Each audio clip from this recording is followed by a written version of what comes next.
Des décennies ont passé depuis que les hommes sont partis, et la vie, ici, est revenue. Pas celle que les scientifiques imaginaient, une autre, sauvage, silencieuse, aux aguets. Les animaux se sont installés là où l'humanité avait disparu en quelques jours à peine, et aujourd'hui, cette zone leur appartient tout entière. Mais la vraie question n'est pas de savoir qui l'habite désormais. La vraie question, c'est de comprendre pourquoi ils ont survécu ici, et ce qu'ils ressentent au juste, au cœur de l'un des territoires les plus redoutés de la planète. Parfois, on a l'impression que les animaux en savent plus long sur cette zone que nous. Peut-être ont-ils appris à cohabiter avec ce que l'homme redoute encore aujourd'hui. La radiation s'est infiltrée dans l'air, dans l'eau, dans la terre, dans chaque feuille d'arbre, dans le pelage de chaque bête. C'est à cet instant précis que la zone a commencé à se transformer. D'abord, l'homme a disparu, puis la nature, patiemment, a repris ce qui lui appartenait. On imagine souvent Pripyat comme une ville morte. C'est une erreur. En réalité, cette zone est devenue l'un des écosystèmes les plus singuliers d'Europe.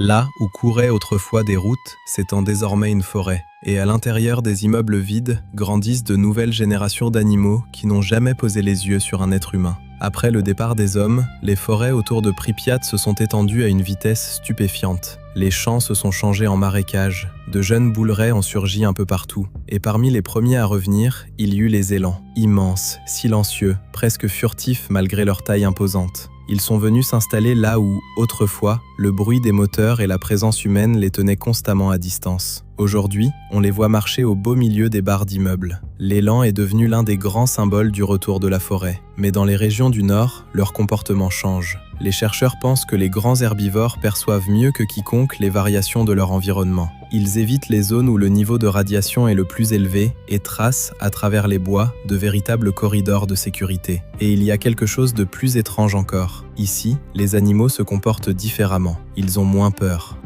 Ils fuient moins. Comme s'ils avaient fini, au fil d'une décennie, par comprendre que le danger principal avait disparu.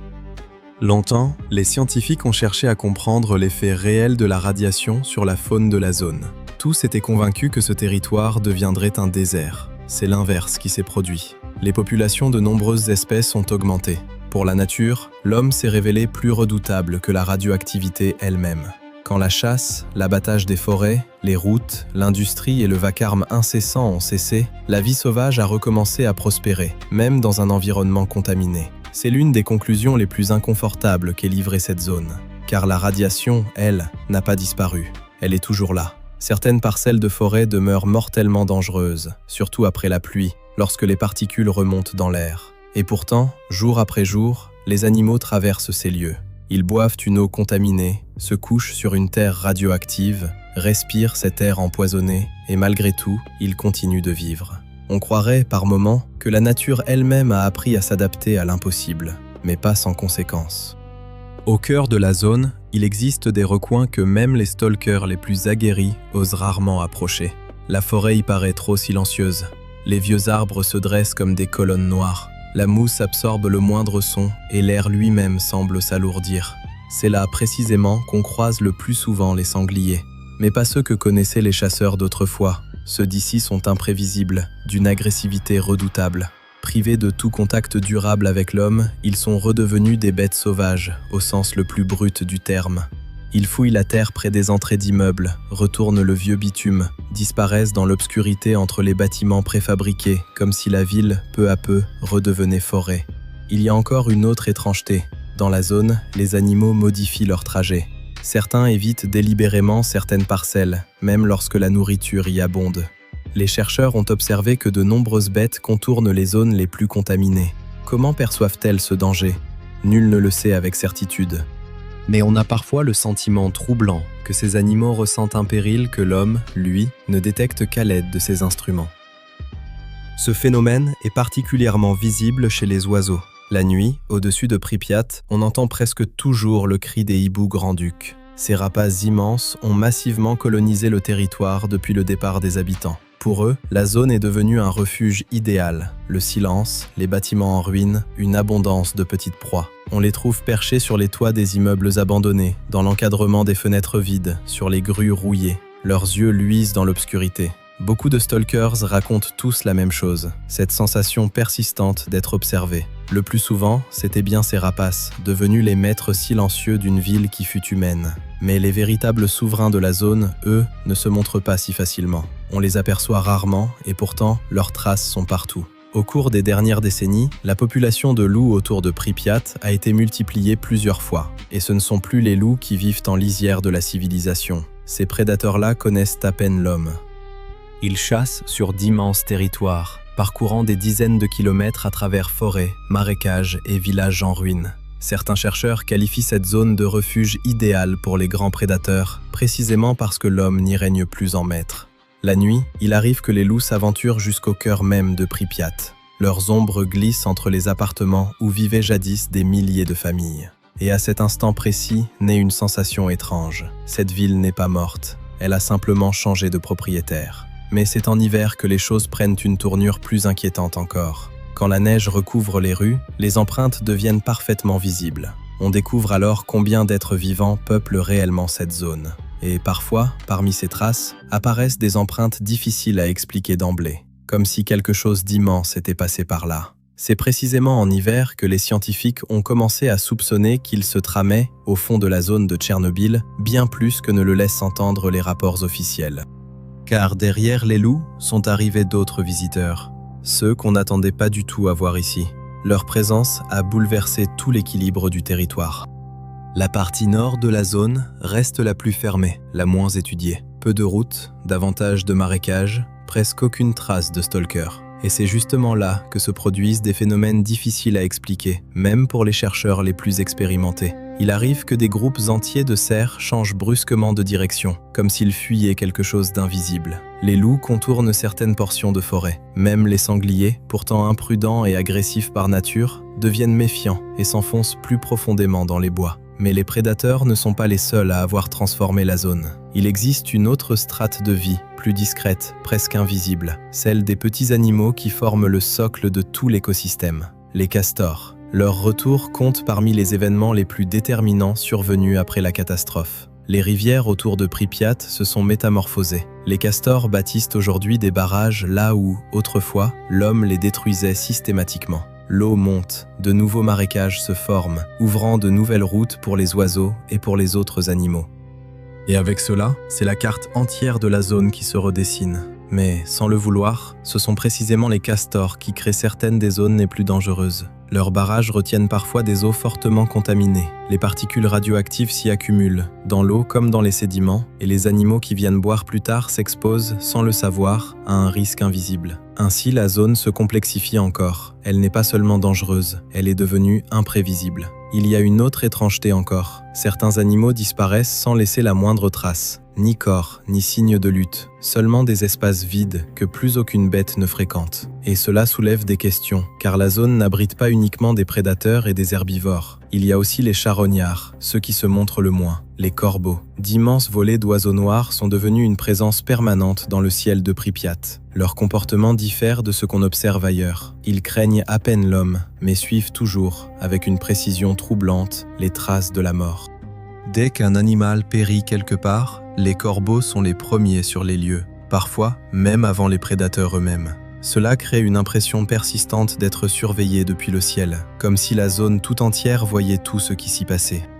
Mais le ciel n'est qu'une partie de l'histoire. Au sol, parmi les ruines, se déroulent des événements tout aussi étranges. Les vieux immeubles de Pripyat se transforment peu à peu en forêts verticales, et dans ces espaces suspendus apparaissent de nouveaux habitants. Chiens vivérins, renards, martres, tous utilisent ces bâtiments comme un vaste réseau de refuges. Mais une espèce en particulier se distingue, la fouine des bois. Elle chasse dans les espaces les plus étroits, et ce sont souvent les fouines qui deviennent les régulatrices invisibles de cet écosystème urbain. Elles contrôlent la population des petits rongeurs et influencent ainsi, indirectement, toute la chaîne alimentaire. Le plus fascinant survient lorsque ces animaux rencontrent ces conditions inédites. À l'intérieur des bâtiments, la température reste plus stable, et certaines espèces en viennent à préférer les ruines à la forêt elle-même. Ainsi, la ville devient un refuge pour les animaux, et cela bouleverse entièrement l'image que l'on s'en faisait. Mais la partie nord de la zone garde encore un autre secret. On y enregistre parfois des mouvements impossibles à attribuer aux seules espèces connues. Des empreintes bien trop grandes. Les chercheurs locaux évoquent avec prudence la présence possible de grands ours mâles migrant à travers les corridors forestiers du Nord. La zone ne livre jamais de réponse simple, et plus on s'y enfonce, moins on est certain de vraiment comprendre ce qui s'y joue. car par instant, on croirait que les animaux, ici, ne vivent pas simplement à l'état sauvage, mais au sein d'un système qui obéit à ses propres lois. La nuit, dans la zone de Tchernobyl, ne ressemble à aucune autre nuit. Elle n'est pas simplement sombre, elle est dense, comme si l'air lui-même s'alourdissait, rendant chaque mouvement plus difficile. La forêt, ici, ne dort pas vraiment, elle se fige. Et dans cette immobilité surgit une sensation presque indescriptible. Les animaux y réagissent visiblement. Les cerfs lèvent la tête et fixent longuement un point invisible. Les loups interrompent leur marche en meute et se dispersent. Les renards changent brusquement de trajectoire, même à proximité immédiate de nourriture. Même les corbeaux, parfois, s'envolent de leurs arbres sans raison apparente. Et c'est précisément dans ces instants que la zone révèle son visage le plus étrange, celui qu'aucune caméra ne parvient jamais à saisir complètement. Plusieurs chercheurs, indépendamment les uns des autres, ont fait la même observation. Les prédateurs nocturnes réagissent particulièrement. Les lynx désertent certains itinéraires. Les gloutons s'enfoncent plus profondément dans les bois. Même les loups évitent certains secteurs, comme si une barrière invisible s'y dressait. Les scientifiques appellent cela des zones d'évitement, mais personne ne parvient à expliquer leur origine, car il n'existe ni source identifiée, ni menace confirmée. Seulement le comportement des animaux, qui semble dire une seule chose. Il y a quelque chose, ici. La zone ne révèle jamais ses secrets de façon directe. Elle procède par conséquence. Cela se remarque particulièrement dans le vieux Pripyat, là où les immeubles se serrent le plus étroitement, là où les arbres ont poussé jusqu'à l'intérieur même des appartements. Dans ces lieux, les animaux se comportent différemment. Les fouines deviennent plus agressives, les renards plus prudents. Les sangliers évitent les rues à ciel ouvert, tandis que les corbeaux se rassemblent en immenses volées sur les toits. Comme si la ville était redevenue le centre de quelque chose, mais quelque chose qui n'a plus rien d'humain. Et dans ce nouveau système apparaît une strate essentielle, les petits rongeurs. Les campagnols sont devenus le socle de toute la nouvelle chaîne alimentaire. Leur nombre a explosé après le départ des habitants. Plus de poisons, plus vraiment de chats domestiques, et cela leur a offert un avantage considérable. Mais avec la croissance de leur population est venue celle des prédateurs, et l'équilibre a fini par se rétablir de lui-même. La nature déteste le vide. Chaque essor d'une espèce exerce automatiquement une pression sur une autre. Et cette zone est devenue le laboratoire idéal de ce processus. Il y a cependant un autre facteur qui complique encore le tableau, l'eau. Les rivières et les marécages autour de Pripyat se sont transformés bien plus profondément que ne l'anticipaient les scientifiques. Les castors continuent de bâtir leurs barrages. L'eau stagne, de nouvelles zones humides apparaissent, et avec elles se développe tout un autre processus, celui des amphibiens et des insectes. Les grenouilles sont devenues particulièrement nombreuses. Leur chant, la nuit, remplit parfois des pans entiers de forêt. Des nuées de moustiques trichoptères s'élèvent au-dessus des marais. Les oiseaux s'en nourrissent, et ainsi se forme un nouveau cycle de vie. Plus on s'enfonce dans la zone, moins la stabilité règne. Certains endroits débordent de vie, d'autres restent d'un vide total. Comme si l'écosystème n'était pas un tout unifié, mais un ensemble de fragments épars. Et chaque fragment vit selon ses propres règles. C'est précisément ce qui inquiète le plus les chercheurs, car un tel système reste par nature imprévisible. Il peut basculer sans raison apparente. Parfois, il suffit d'une seule saison pour que la forêt soit déjà méconnaissable. Mais il existe encore quelque chose que ni l'écologie ni la radioactivité ne peuvent expliquer. Les vieux stalkers l'appellent simplement le sentiment de présence. Cette impression, en marchant à travers la forêt, de ne pas être seul, alors même que les instruments n'indiquent rien, qu'aucun mouvement ne se manifeste alentour. Cette sensation s'intensifie la nuit, surtout dans le brouillard. Et c'est précisément à ces moments-là que les animaux se montrent le plus prudents, comme s'ils en savaient plus, comme s'ils percevaient ce que l'oreille humaine ne saurait jamais capter.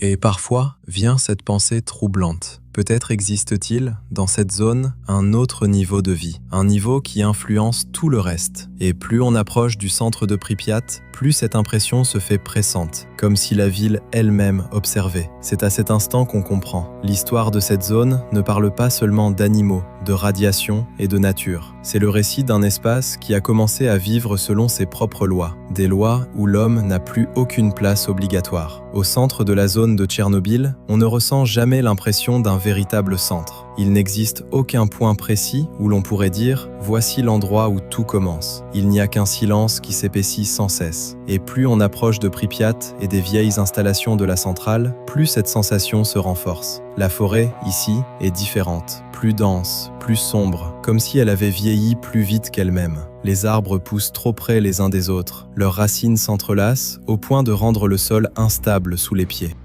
Plus profondément encore, dans la zone d'exclusion, là où l'herbe a depuis longtemps englouti les rues de béton, commence un territoire qu'on ne peut plus vraiment appeler forêt. Ce n'est plus une ville, ni tout à fait une nature au sens habituel du terme. C'est un hybride, un système qui obéit à ses propres lois. Et c'est précisément là qu'apparaît l'un des prédateurs les plus discrets de ce nouveau Pripyat. Le lynx. Il n'appartient pas vraiment à ce lieu, il l'a simplement adopté. Et c'est là toute la différence. Le lynx se déplace comme s'il avait toujours connu ces rues. Les routes abandonnées deviennent pour lui des corridors de chasse. Les vieilles dalles de béton, des postes d'observation. Sa présence est presque impossible à saisir directement. On ne trouve que des traces, de brèves empreintes nettes dans la poussière, là où circulaient jadis les ambulances. Le lynx de Pripyat a changé, pas dans sa morphologie, restée la même, mais dans son comportement. Il est devenu plus silencieux, plus prudent, plus rusé. La zone lui a enseigné sa règle fondamentale. Ici, le bruit, c'est le danger. Sa chasse ne ressemble en rien à celle d'une forêt ordinaire. Il utilise l'architecture elle-même. Les escaliers désertés, les brèches dans les murs, les vestiges d'appartements. Chaque espace fait partie de sa stratégie. Il peut patienter des heures durant, observant le moindre mouvement en contrebas, là où la végétation a déjà entièrement recouvert le bitume. Mais Pripyat n'a pas seulement transformé les prédateurs, elle a aussi transformé leur proie. C'est pour cela que la chasse y est devenue plus difficile. Le gibier, ici, n'a plus rien de simple. Cet écosystème a vu survivre des espèces qui ont appris à vivre sans l'homme, mais tout près de ses ruines. Elles sont devenues plus prudentes, plus rapides, moins prévisibles. Et le lynx, lui, doit sans cesse s'adapter à cette nouvelle logique du mouvement. Car à Pripyat, le danger ne vient pas seulement des autres prédateurs, il vient du milieu lui-même. Des effondrements, des brèches, de l'inconnu qui peut se dissimuler dans l'obscurité. Si le lynx est devenu, à Pripyat, le symbole de la discrétion, le renard, lui, incarne l'adaptation. Il ne chasse pas depuis l'ombre de la ville. Il en devient une part vivante, presque sa surface visible. Et contrairement aux autres prédateurs, il ne fuit pas l'homme. Le renard de Pripyat n'a plus grand-chose à voir avec l'animal craintif des forêts qu'on connaît ailleurs. Son comportement s'est presque urbanisé. Le véritable changement ne s'est pas produit dans son corps, mais dans sa stratégie de survie. Le renard a cessé de dépendre de la chasse au sens classique. Il est devenu un collecteur universel, un observateur permanent. La zone lui a offert une forme d'intelligence nouvelle, hybride. On l'aperçoit parfois près des vieilles cantines, près des bâtiments effondrés. Non pas parce qu'il y reste de la nourriture, mais parce qu'on y trouve les traces des autres animaux. Et c'est cela, l'essentiel.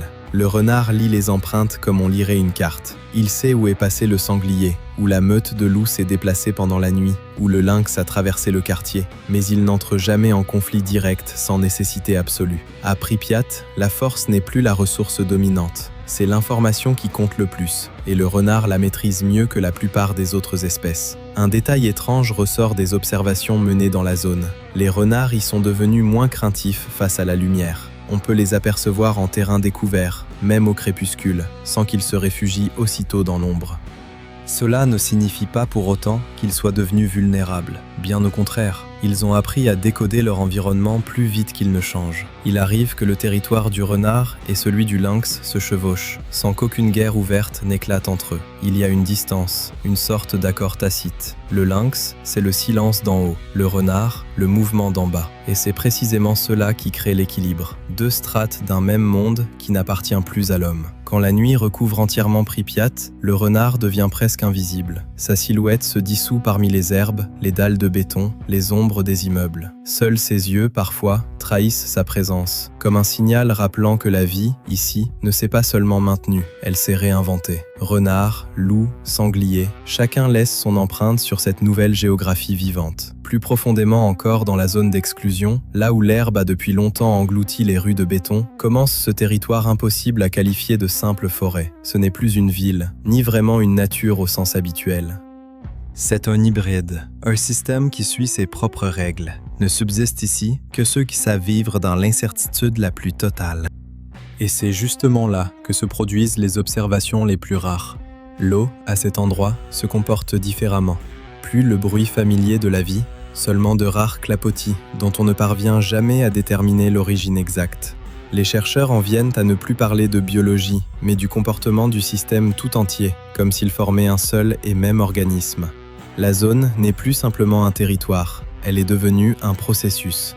Et dans ce processus, chaque espèce a son rôle. Les prédateurs régulent les populations, les herbivores façonnent le paysage. Les charognards nettoient le système, les oiseaux relient l'espace depuis le ciel. Et tout cela fonctionne sans qu'aucune main ne le dirige. C'est là le grand paradoxe de Tchernobyl. Ce lieu meurt et renaît en même temps, efface le passé tout en inventant une nouvelle forme de vie. Et personne ne sait comment cette histoire finira, car de tels processus n'ont jamais de point final, ils n'ont qu'une continuité. Et quelque part, au plus profond de la forêt, parmi les ruines et les marécages, la vie continue de se mouvoir, silencieuse, invisible, et depuis longtemps déjà, libre de toute dépendance à l'homme. On peut se demander, en refermant cette histoire, ce que chacun aurait ressenti à marcher seul dans ces rues rendues à la forêt, à croiser le regard d'un loup qui ne connaît pas la peur de l'homme. Cette zone pose une question qui n'a pas de réponse simple. Fallait-il vraiment que l'homme disparaisse pour que la nature retrouve un tel équilibre? Et si c'était le cas, que devrions-nous en tirer comme leçon, nous qui continuons de façonner le monde à notre image? Peut-être est-ce là, au fond, la vraie énigme que Tchernobyl nous laisse en héritage, la preuve silencieuse que la nature n'a jamais eu besoin de notre autorisation pour continuer à vivre.